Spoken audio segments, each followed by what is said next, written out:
अस्सलाम वालेकुम। मेरा नाम है जहाज़ हाशमी और 1,70,00,000 में आपके पास बहुत सारे ऑप्शन होते हैं गाड़ियों में। लेकिन अगर आप एक डाला लेना चाहते हैं तो आपके पास एक ही ऑप्शन होता है, Toyota Revo GR sport.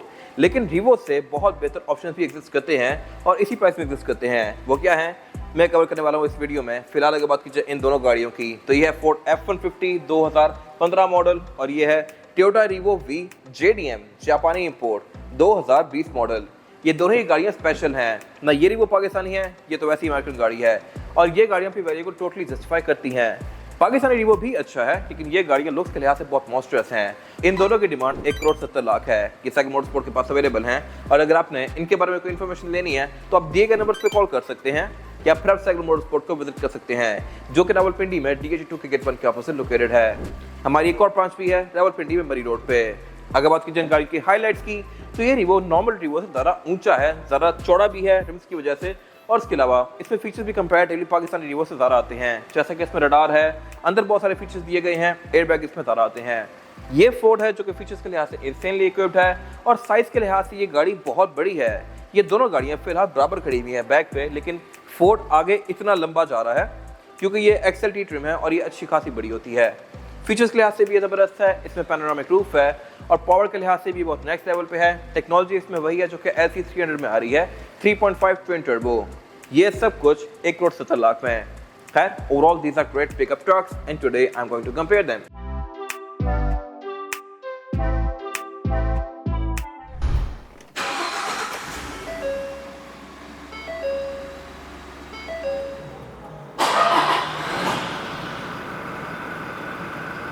Let's start with a quick introduction. ये गाड़ियाँ क्वालिटी के लिहाज से पाकिस्तानी गाड़ियों से बहुत ज़्यादा बेहतर हैं। इसमें तो ऑब्वियसली बिल्ड क्वालिटी बहुत नेक्स्ट लेवल पे है, इसकी बिल्ड क्वालिटी भी अच्छी है और इसके अलावा इसके इमिशंस भी काफ़ी हद तक पाकिस्तानी गाड़ी से कंट्रोल्ड हैं। इंजन भी इसमें पाकिस्तानी गाड़ी से डिफरेंट आता है लेकिन स्टिल अमेरिकन ही है। इसकी जो साउंड वगैरह है, फील है, वो बहुत लग्जरियस है। अगर इनको स्टार्ट करता हो तो इनकी साउंड सुनिएगा। ये फोर्ड का स्टार्टअप और इसकी आवाज़ ना होने के बराबर है। स्टीयरिंग भी इस गाड़ी का बहुत ज़्यादा स्मूथ है, ड्राइव करते हुए भी इस गाड़ी को आपको फील ही नहीं होता कि ये गाड़ी ऑन भी है। अब ये रीवो का स्टार्टअप,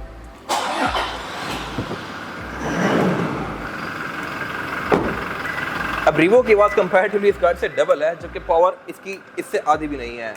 तो ये है इतना फ़र्क इन गाड़ियों का।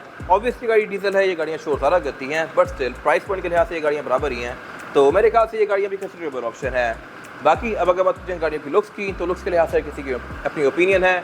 अगर आप फोर्ड पे जाते हैं तो मॉडल थोड़ा सा पीछे हो जाएगा लेकिन बाकी लग्जरी फीचर्स वगैरह बहुत ज़बरदस्त हैं। अगर बात कीजिए इस गाड़ी की हेडलाइट्स की तो आती है हेलोजन में है, XLT में, इसमें HID लगवाई भी हैं। इसके जो बाइट ट्रिम्स हैं लिमिटेड वगैरह वो भी बाय द वे आपको इसी प्राइस पॉइंट पे मिल जाएंगी। उनमें DRL आती है लेकिन वो गाड़ी इतनी बड़ी नहीं होती। XLT साइज़ के लिहाज से अच्छा खासा ह्यूज है, किंग रेंच वगैरह जितना होता है। जबकि अगर बात कीजिए इस गाड़ी की तो ये क्योंकि मॉडल नया है तो इसमें टेक्नोलॉजी एडवांस है। इसमें पार्किंग सेंसर्स हैं, रडार है टोयोटा के एम्बलम के अंदर और इसके अलावा इसमें फिर ये हेडलाइट वॉशर भी दिए गए हैं। फॉग लैंप भी इस गाड़ी के कलर स्विच करते हैं, मार्कर लाइट्स इसमें भी लगी हुई हैं। हालांकि इस गाड़ी में कंपनी से आती है रैप्टर में। बाकी इसके अलावा ये गाड़ी क्योंकि JDM रीवो है तो इसमें साइड पे एक मिरर भी दिया गया है जो कि आपको इसकी साइड्स का व्यू देगा काफ़ी हद तक। इसके अलावा ये गाड़ी हाइट के लिहाज से काफ़ी रेज है, ये गाड़ी कंपनी से इतनी उठी भी आती है लेकिन फोर्ड को क्योंकि बनाया है ये रगेड ऑफ रोडर की तरह चाहता है तो इसमें वो सारी चीज़ें दी गई हैं जो कि आपको डे टू डे टो या लाइक ऑफ रोडिंग के लिए चाहिए हो सकती हैं। जैसे कि इसमें फ्रंट पे ये हुक्स दिए गए हैं जो कि प्रॉपर स्टडी हुक्स हैं और इसके चेसिस के साथ माउंटेड हैं। फिर इसके अलावा इसके बम्पर्स भी है मेटालिक फिनिश में है जो कि आराम से टूटेंगे नहीं। फिर इसके अलावा XLT में ये बॉडी पेंट में आते हैं। तो यहाँ पे कुछ और एरियाज दिए गए हैं जो कि इसके लुक को थोड़ा स्टडी बनाते हैं और फ्रंट पे इसकी ये फोर्ड की बैचिंग दी गई है अच्छी खासी मैसिव जो कि अगेन इसकी लुक्स में एक बल्कियर सा टच ऐड करी है। मार्कर लाइट्स जैसा कि मैंने बताया इस गाड़ी में कंपनी से ही आई हुई हैं, इसमें खुद ऐड की हुई है आफ्टर मार्केट। और अगर बात कीजिए गाड़ियों की साइड प्रोफाइल्स की तो जैसा कि मैंने बताया JDM रीवो काफ़ी ज़्यादा लिफ्टेड है तो इसमें यहाँ से आपको स्पेस नजर आएंगे। रिम इसमें रगेड ऑफ रोडर लगे हुए हैं, टायर्स में ऑल टेरेन है और इसके अलावा इसमें फिर ये ओवर फेंडर्स भी लगाए हुए हैं जो कि इसके लुक्स को बेहतर बनाते हैं।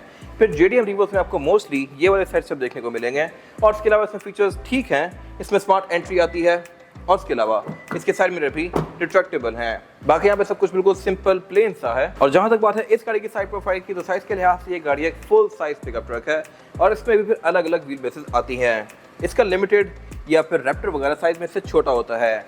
लैरियट और XLT ये इतने लंबे होते हैं, किंग रेंच भी इसमें इतना ही लंबा आता है। अब यहाँ पे लैरियट भी खड़ा हुआ है, ये XLT है और इसमें हमारे पास किंग रश भी अवेलेबल है, फिर लिमिटेड भी अवेलेबल है और एप्रेस भी। अगर आपको किसी भी तरह का ट्रक चाहिए तो cycle motorsports is the place. ये गाड़ी अच्छी खासी लंबी है, टंड्रा से ये ज़्यादा लंबी है और चौड़ी भी ज़्यादा है। और इसके अलावा रिम भी इसमें 20 इंचेस के हैं। साइड स्टेप इस गाड़ी में नॉर्मल है। इसके बड़े वर्जन्स में ये ऑटो डिप्लॉयबल फुटस्टेप्स भी ऑफर करती है, जो कि मेरे ख्याल से एक बहुत ज़बरदस्त चीज़ है। फिर इसके अलावा इसके साइड मिरर ऑब्वियसली रिट्रैक्टेबल हैं। इसमें ये एंटीना दिया गया है जो कि इस एरा में बहुत सारा इन था। कट लाइन्स यहाँ पे काफ़ी ज़्यादा स्ट्रॉन्ग दी गई हैं, जैसे कि आपको लेक्सस की गाड़ी में देखने को मिलेंगी। और इसके अलावा इसकी विंडोज़ भी अच्छी खासी मैसिव हैं, जो कि टिंटेड हैं। ऑब्वियसली रीवो और इसका कंपैरिजन बनता नहीं है कैटेगरी के लिहाज से, लेकिन प्राइसेस भी करीब करीब हैं, तो ये गाड़ियाँ कंसिडरेबल हैं। बाकी इसमें फिर पैनोरामिक रूफ भी आती है, जो कि अभी तक LX 600 या ऐसी 300 सीरीज में नहीं आई। और अब अगर बात की जिन गाड़ियों के रेयर एंड की, तो अब ये फ्रंट से बराबर खड़ी हैं और बैक पे इनके इतना ज़्यादा फर्क है।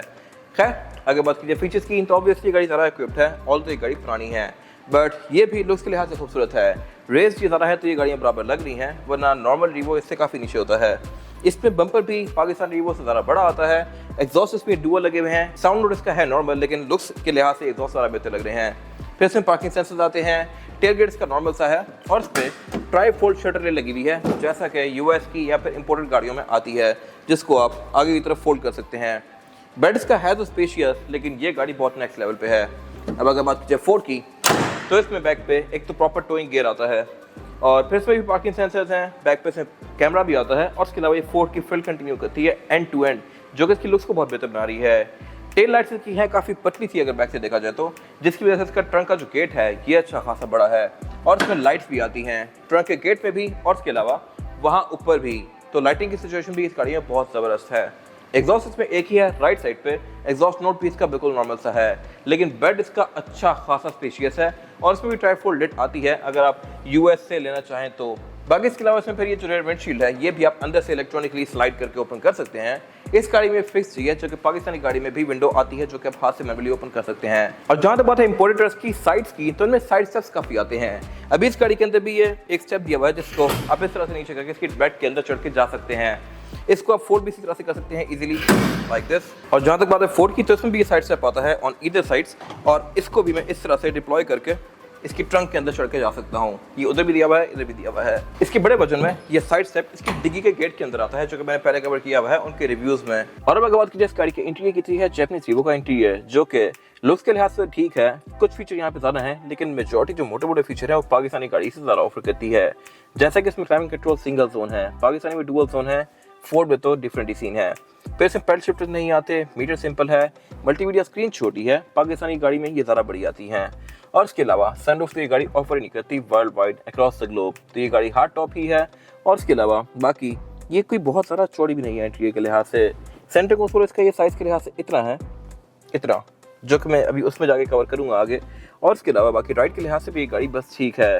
राइड जो इसका कंफर्ट है वो कोई बहुत ज़्यादा मज़ेदार नहीं है, लेकिन ड्यूरेबिलिटी रिलायबिलिटी के लिहाज से ये गाड़ी नेक्स्ट लेवल पे है। ये गाड़ियाँ आराम से 500 लाख किलोमीटर कर जाती हैं और ये बिकती भी बहुत इजीली हैं। इसके अलावा बाकी यहाँ पे फीचर्स नॉर्मल हैं, विंडो सारी सिंगल टैप वाली हैं, साइड में रिट्रैक्टेबल हैं, डी में करके आप इसको मैनुअली चला सकते हैं। और बाकी सीट्स इस गाड़ी में मैनुअली एडजस्टेबल हैं, पाकिस्तानी रीवो में इलेक्ट्रॉनिकली एडजस्टेबल आती हैं। और जहाँ तक बात है इन गाड़ियों में रेयर पैसेंजर्स के लिए सीटिंग कैपेसिटी की, तो रीवो में ये बस ठीक है, लेकिन यहाँ पे कोई बहुत स्पेशियस नहीं है। हेडरूम भी, फीचर्स भी यहाँ पे बिल्कुल बेसिक नहीं है, जैसा कि एयर वेंट्स नहीं है, पावर आउटलेट नहीं है, और ना ही इसमें विंडो ओपन होती है। प्लस इसमें चौड़ाई भी कंपैरेटिवली काफ़ी कम है as compare to that car obviously. बस इसमें फीचर्स के नाम पे एयरबैग्स दिए गए हैं, सीट बेल्ट्स दी गई हैं, आईसोफिक्स सपोर्ट्स हैं और सेंटर में कंसोल है, दैट्स इट। और जहाँ तक बात है फोर्ड के इंटीरियर की, तो यहाँ पे तो इसकी हाईलाइट सबसे पहले स्पेस है। ये बहुत ही चौड़ी गाड़ी है और इसका सेंटर कंसोल ऑलमोस्ट डबल है रीवो के साइज के लिहाज से। फिर इसके अलावा ये गाड़ी चौड़ी भी बहुत है, आप इसको चलाते हुए से ही आपको एक वाइब आएगी, क्योंकि एक तो बहुत आगे तक जा रही है और पीछे भी ये बहुत ही पीछे तक जा रही है। फिर यह है भी अच्छी खासी चौड़ी, दोनों सीट्स में फ्रंट की तकरीबन 1-1.5 फुट का डिफरेंस है। फिर जहाँ तक बात है फीचर्स की, तो वो भी इसमें अच्छे खासे हैं। पहली हाईलाइट तो उसकी पैनोरामिक रूफ है, जिसको आप ओपन भी कर सकते हैं, और इसके अलावा यहाँ पे एक और बटन दिया गया है जिससे मैं इसकी पिछली विंडशील्ड को ओपन कर सकता हूँ like this, nice and detail. फिर इसके अलावा इसका स्टीयरिंग भी अच्छा खासा मैसिव है और ये काफ़ी स्मूथ भी है, मैं इसको एक ही फिंगर से घुमा सकता हूँ, और ओवरऑल इसकी टर्निंग का एक्सपीरियंस भी काफ़ी मज़ेदार है। फिर इसका गेयर सेलेक्टर जो है, अगर आप इसको गेयर्स में स्विच करें तो ये इतना स्मूथली शिफ्ट होता है ना कि मज़ा आ जाता है बंदे को। फिर आप इसको ऑब्वियसली मैनुअली भी चला सकते हैं। मीटर भी इसका साइज़ के लिहाज से अच्छा खासा मैसिव है, ये माइल्स पर आवर और किलोमीटर पर आवर दोनों में है। सेंटर में स्क्रीन दी गई है जो कि आपको इसकी बहुत सारी चीज़ें शो करवाती है। इसमें TPM भी आता है, डाउन असिस्ट कंट्रोल, ट्रेलर के फंक्शंस, बहुत चीज़ें दी गई हैं इस गाड़ी में। क्लाइमेट कंट्रोल इस गाड़ी में फ्रंट पे है तो सिंगल जोन ही, लेकिन इसकी फ्रंट दोनों सीट्स हीटेड भी हैं। फिर इसमें मल्टीमीडिया स्क्रीन दी गई है जो कि अगेन फीचर्स के लिहाज से डिसेंट है। ट्रैक्शन कंट्रोल भी ये गाड़ी ऑफर करती है और इसके अलावा लाइटिंग सिचुएशन भी इसमें काफ़ी इंटरेस्टिंग है। लाइट्स इसमें फ्रंट पे तो ऑब्वियसली आती हैं, फिर इसके साइड मिरर में भी वाइट लाइट्स आती हैं जो कि आप यहाँ से ऑन करके साइड्स को बहुत हद तक इल्यूमिनेट कर सकते हैं। फिर बैक पे भी इसकी लाइट्स अलग से बहुत सारी दी गई हैं जिससे आप इसकी चारों तरफ से ही सुबह कर सकते हैं। फिर इसमें कप फोटोज वगैरह अच्छे खासे मैसिव हैं, पावर आउटलेट वगैरह दिए गए हैं। सेंटर कंसोल की कैपेसिटी भी इस गाड़ी की बहुत सारा स्पेशियस है, यहाँ पर आप आराम से अच्छा खासा सामान रख सकते हैं, पूरा जूतों का डब्बा रख सकते हैं इसके अंदर। और बाकी इसके अलावा ऊपर यहाँ पे कुछ और स्विचेस दिए गए हैं जो कि लाइट्स के हैं, सनशेड के हैं और इसके इवन जो ये सन वाइजर्स हैं ये भी अच्छे खासे मैसिव हैं। बाकी विंडोज इस गाड़ी में भी चारों सिंगल टैप वाली हैं, ये विंडोज है भी अच्छी खासी मैसिव। साइड मिरर रिट्रैक्टेबल हैं, ये हैं भी ऑटो डिमिंग वाले और इसके अलावा हीटेड भी हैं। फिर इसके अलावा साउंड सिस्टम भी इसमें कंपैरेटिवली रीवो से बहुत बेहतर है। एंट्री एग्जिट भी आसान है और इसके अलावा यहाँ कुछ खास है नहीं। और जहाँ तक बात इस गाड़ी में ड्राइवर पैसेंजर्स के लिए सीटिंग कैपेसिटी की थी, ये भी बैक पे बहुत ही ज़्यादा है। Front seat normal driving posture पे है, लेकिन बैक पे इसमें इतनी सारी जगह है। मेरे पास नॉर्मल बैठने के बाद तकरीबन कोई 2-2.5 फुट का लेग रूम है। हेडरूम भी इसमें अच्छा खासा स्पेशियस है।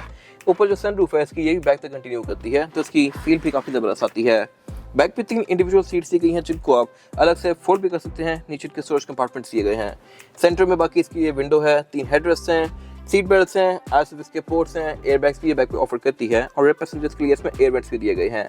फिर यहाँ पावर आउटलेट भी हैं, कप होल्डर्स भी हैं और इसके अलावा डोर पैनल्स भी इसके अच्छे खासे मैसिव हैं। इनमें कोई क्वार्टर ग्लास नहीं दिया गया तो ये मेरे ख्याल से एक अच्छी चीज़ है। इसकी वजह से इसकी जो विंडो है ये बहुत बड़ी है और बाकी इसकी ओवरऑल जो बिल्ड क्वालिटी है ये भी किसी पाकिस्तानी गाड़ी से बहुत सारा बेहतर है। और अब अगर बात कीजिए इन गाड़ियों के इंजन की, तो इंजन इस गाड़ी में 35 सीसी ट्विन टर्बोचार्ज पेट्रोल है V6। इस गाड़ी में इंजन N94 है, डीजल है, 2.4 है। और अगर बात कीजिए हॉर्स पावर्स की तो ये गाड़ी 365 हॉर्स पावर प्रोड्यूस करती है जबकि ये गाड़ी 150। पावर के लिहाज से इनमें डबल से भी ज़्यादा का डिफरेंस है और टेक्नोलॉजी के लिहाज से भी ये गाड़ी बहुत ज़्यादा एडवांस है। ट्रांसमिशन इन दोनों में ही 6 स्पीड ऑटोमेटिक है। फेसलिफ्ट के बाद इसमें 10 स्पीड ऑटोमेटिक कर दी गई थी, 10 फॉरवर्ड, बट ये भी बड़ी ज़बरदस्त ट्रांसमिशन है और ओवरऑल ये पावर ट्रेन भी काफ़ी अच्छी है। लेकिन अब जहाँ मेन डिफरेंस आता है वो है ड्यूरेबिलिटी और रिलायबिलिटी प्लस एफिशिएंसी भी। ये गाड़ी एवरेज आपको 10 प्लस की दे सकती है, ये गाड़ी एवरेज आपको 5-6 तक की देगी डिपेंडिंग अपॉन ड्राइविंग पैटर्न। अगर आप इसको रफ यूज़ करें तो ये गाड़ी 3-4 पे भी जा सकती है, तो ये एक मेजर फैक्टर है। फिर जहाँ तक बात है रिलायबिलिटी की, तो टोयोटा की रिलायबिलिटी से ऊपर कोई भी नहीं है। ये गाड़ी कंपैरेटिवली काफ़ी फ्रेजाइल है। फिर रीसेल की वजह से भी ये गाड़ी बहुत ज़्यादा स्ट्रॉन्ग है क्योंकि ये बहुत ज़्यादा ड्यूरेबल है। इसकी रीसेल कंपैरेटिवली थोड़ी स्लो है लेकिन ये भी बिक जाती हैं क्योंकि ऑब्वियसली ये वैल्यू फॉर मनी है।